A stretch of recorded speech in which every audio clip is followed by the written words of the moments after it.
আপনার প্রত্যেকটা মোটামুটি মিউজিক ভিডিওতে বেসিক্যালি আপনি থাকেন, আপনি নাচেন, বেশ ভালো নাচেন আর কি। আপনি বেশ সুন্দর সুন্দর করে আপনি দুলে দুলে নাচতে পারেন আর কি। তো এই সুন্দর দুলানোর, এই সুন্দর নাচের পিছনে আপনার রহস্যটা কি? আপনি দুলায় নাচি কিনা ওটা তো জানি না। কোমর দুলানো আর কি। হ্যাঁ, তো নাচার আমি আসলে আগে নাচতাম, তো ওই নাচের জন্যই ভালো দুলিয়েছেন আর কি, সুন্দর ছিল। দুলানো তো আর না, নাচ তো আর দুলায় দুলায় করে না। নাচ মানে একটু দুলানো থাকবে আর কি। যাই হোক, ওইখানে আমি নাচছিলাম, কারণ হলো আমাকে ওখানে বলা হয়েছিল যে ওই যে সিকোয়েন্সটা ছিল ওটার উপরে মানে নাচটা যায়, তো ওটার জন্য আমাকে নাচতে বলা হয়। আর আমার অ্যালবামের এইগুলো যদি আমি দেখি, আপনার 3টা অ্যালবাম বের হচ্ছে এবং 3টাই বেশ সাকসেসফুল। বেস্ট পার্ট হচ্ছে আপনার অ্যালবামের নামগুলো খুব ক্রিয়েটিভ।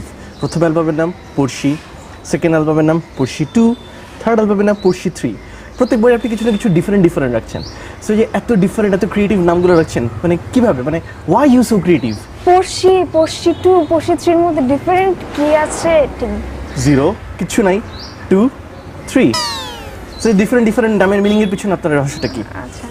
আচ্ছা, যাই হোক, ডিফারেন্ট কিনা জানি না, বাট আমি আসলে সিকুয়েলে করার চেষ্টা করছিলাম জিনিসটা।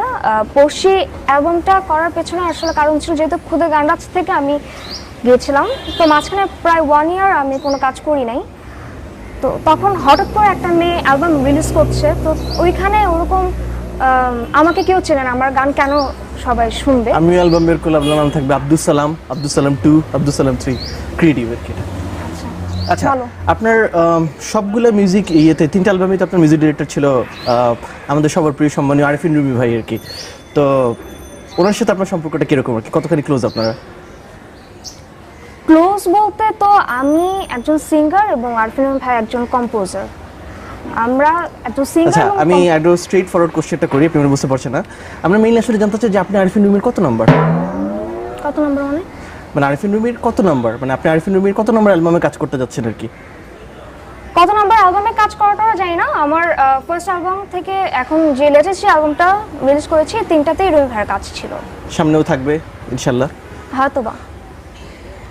আর কাইন্ডলি এসব কত নাম্বার বা এই যে জিনিস অ্যালবামের নাম্বার, হ্যাঁ অ্যালবাম এটা ডাইরেক্টলি বলবেন যে হ্যাঁ কত নাম্বার অ্যালবাম পাইছি, এই কত নাম্বার এসব আমার কাছে মানে এইসব নিউজটা কম করে। ফেসবুক পেজ তো মাশাআল্লাহ সেই রকম 1.2 মিলিয়ন আপনার ফ্যান্স। কয়টা কিনছেন এর মধ্যে? ফেসবুক ফ্যান তো কিনান না, আজকাল সবই করা যায়, টাকা দিলে যে বট কেনা যায়। আজকাল তো অনেক কিছুই করা যায়, কিন্তু আমি তো সবকিছু করব না। আপনি কিনেন নাই?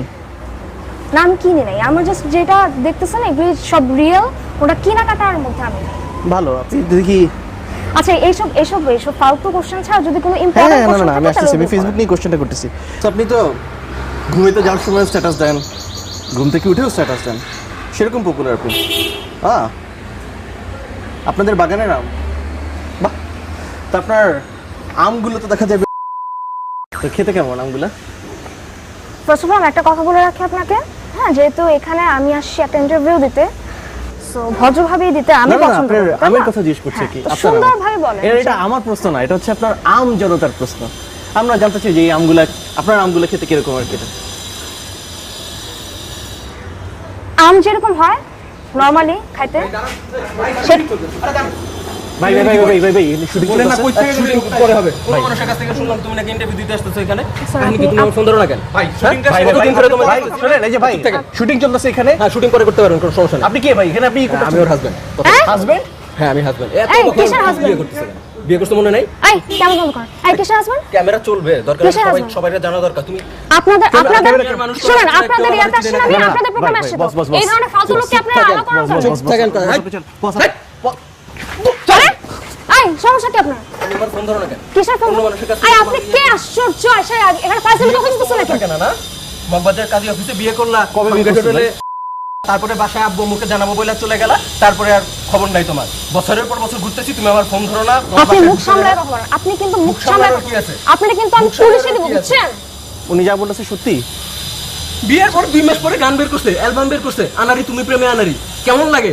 বাসায় বলে আসছি যে বউনি আসতেছি, তারপরে খালি হাতে ফেরত আসছি, কেমন লাগে? এই যে আমার দিকে তাকাও। কিসে কি? কিসে মানে? কিসে মানে কি?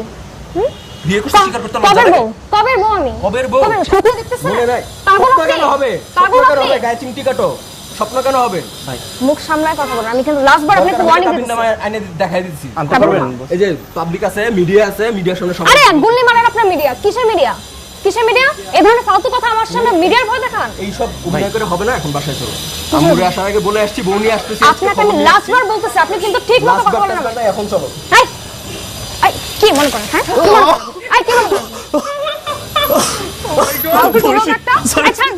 সরি এটা কি পুরোটা সেটআপ? আপনি রেক্সপোজ যেটা চিনছিলেন অ্যাকচুয়ালি রেক্সপোজ শেষ হয়ে গেল, আমরা এখন এটাকে এস জুস নামে আর কি করছি। So basically you have been S juice. এই পুরো ইলেকশন ক্যামেরা দেখি না, এটা আসলে স্যামসাং এর ক্যামেরা। এর পুরো রেডিশনের সাথে প্র্যাঙ্ক প্লে করা হচ্ছে। সেকেন্ড আগে একটু ধরতেন। জি আল্লাহ, সরি সরি সরি।